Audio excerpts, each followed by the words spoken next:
game, play. And I'm like, oh, great. So I remember Roger, we'd line up and Roger would kind of turn and he'd look around over the shoulder and he goes, oh my God. He goes, I hope I don't miss my block on big Jimmy Lubers. And you'd look at Lubers and he'd be over there just snorting fire. And I'm like, oh God, I got to run into that. And he knows where the play's going. And it was horrible. So Roger got hit one time and he got hit so hard, it collapsed his helmet into his cheek.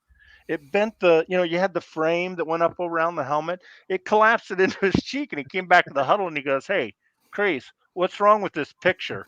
I'm like, take your helmet off. He goes, I can't get it off. The managers had to unbolt the face mask to get his helmet off his head. He got hit so hard it broke you never see that, but that's him and Jimmy Lubers, Pop Everett. We had some really, really tough guys.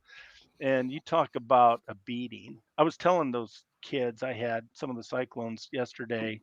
You had Jalen Knoll and Jaden Higgins and all these guys in the offensive line. And I was telling the story about, like how long our practices were. And Kevin was there, Big Max was there. And we were talking about them. We're like, oh yeah, they'd run us.